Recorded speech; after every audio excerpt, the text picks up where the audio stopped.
Welcome back to What Arty Noobs for General Disturbance. T92 HMC, the Tier 10 American SPG. This one's got 2 marks of excellence on the barrel already, so the player really does know how to play it. And the player is johanonperkele. And the battle's about to commence.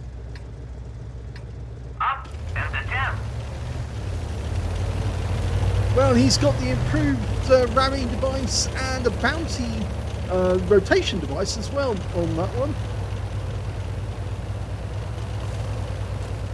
Headed off to the west side of the map because, of course, there are some of the best angles on taking out the enemy. 24 centimeter howitzer. It's capable of doing 1100 alpha and 60 millimeters of pen, and that's with standard stun. With the extra stun, it's 1400 alpha, and with the armor piercing, well, it only does 750. He's loaded, ready to go, and he is aiming for the hill. First victims are turning up, and he sees an ST92 version 2. Rounds out. That's a direct hit. Oh, that one smacked him in the face.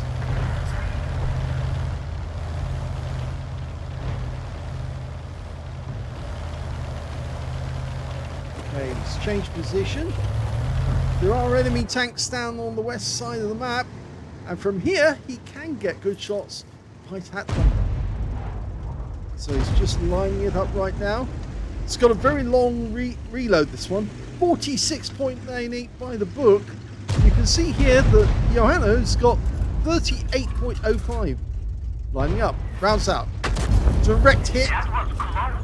And he actually damaged two of the enemy tanks, an Object 277 and an IS-7 there.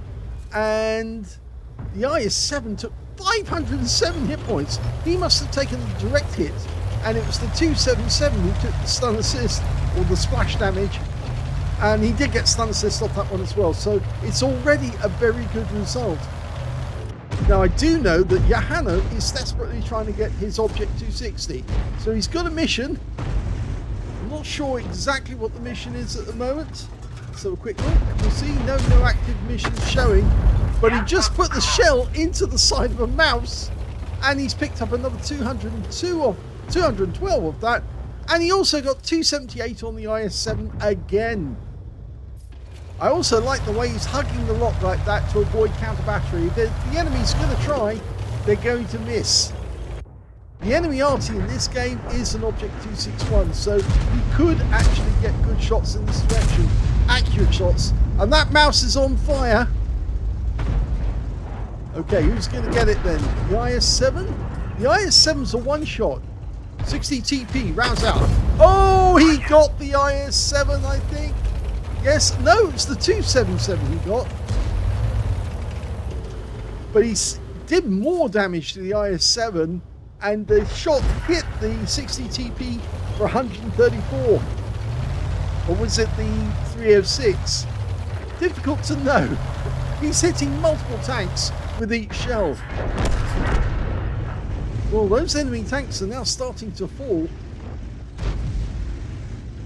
I had the feeling their mouse pulled back. I know he's actually out the game altogether. Rounds out the IS-7.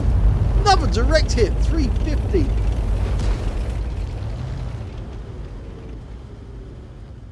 The enemy has got the hill, because we haven't been aiming in that direction.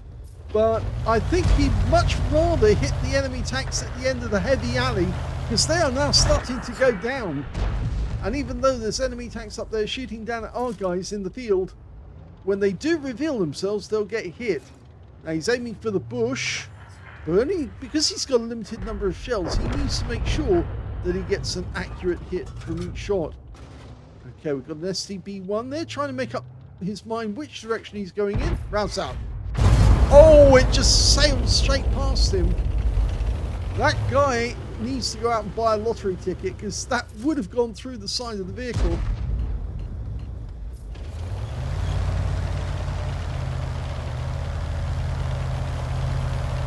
For all the good it's done the enemy team that they've captured the hill, they're now losing because, of course, our guys are in the enemy rear after winning heavy alley. Now we've got a gorilla there. They're almost loaded. He keeps moving about. He's down to a one shot now. Rounds out. That was a direct hit for 523. He got the stun assist as well when the guy went down the very next shot from the Leopard 1. So only the one kill so far from johanonperkele, but it's a good one.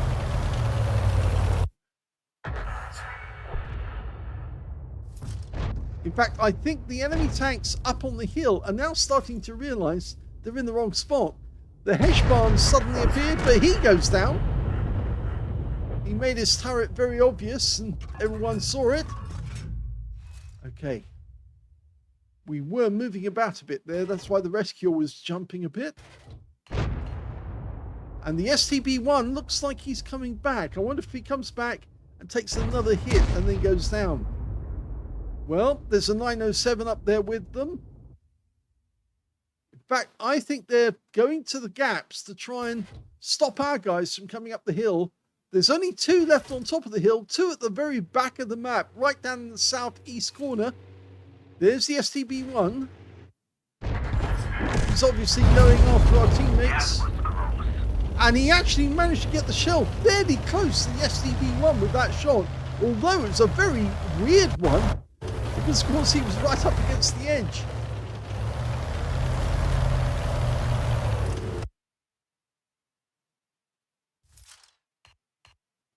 Now, I think what he's doing is he's backed his vehicle right up against the back of the rock.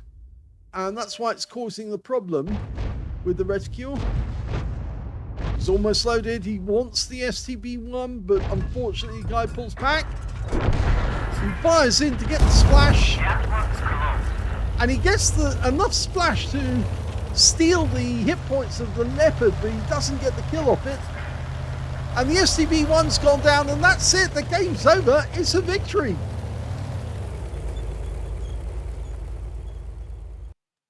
Here's the end of battle stats, and that was a first-class tanker for johanonperkele in the T92 HMC. He managed to get a bruiser medal for getting at least 5 critical hits. In fact, he got 8, and he got a Confederate for hitting more of the enemy than anyone else on his team, and it definitely was having an effect because you could see all those enemy heavies all bunched together and they were taking massive punishment from the shells that he was shooting in. The win 8 from that one, 3,234, which is Super Unicum standard. Let's have a look at team score. Well, he didn't get the highest damage in the game. That went to an Object 260, which is quite funny considering the fact that he's after the Object 260 at this moment and trying to get it. He got the high caliber for 9,607 hit points of damage. Second highest damage went to the STB-1 on the enemy team with 4,288. And the third highest damage went to johanonperkele with 3,292. So third place on damage. When it came to kills, the Object 260 had it again. 5 kills to him. 3 kills went to the Gorilla. 2 kills went to the Vickers 3. And on the enemy team, their 261 and their 907 both managed 2 kills apiece. Johano only got 1 kill, so unfortunately that he didn't get the full of all of the tanks that he aimed at, although he did do a lot of assistance. When it came to base XP, he's in third place because the 260 managed 1,599. That's an expert player. 915 went to the IS-7 and 910 went to johanonperkele. He fired only 9 rounds, so he still had spare rounds. You only get 16 rounds in this Arty. It's not the least number of shells in the game, because of course that's the 21 centimeter on the German line, which only has 15 shells. But yes, he still had 6 rounds left at the end of this game. Got 6 direct hits, but none of them penetrated, but he did get 15 splash. 3,292 hit points of damage, all of it at more than 300 meters.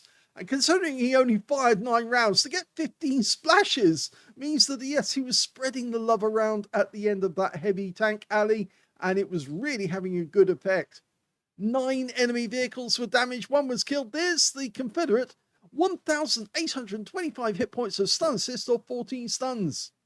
On a premium count, he actually made 68,342 credits from the game, and he also picked up 7 bonds for being tier 10.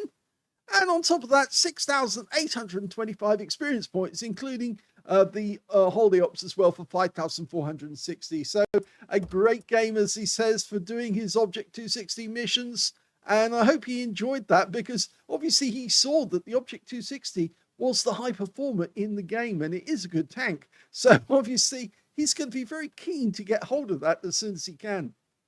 Hope you enjoyed this one. If you did, please give this video a like. Do subscribe to our channel. Leave a little comment down below because it beats the algorithm.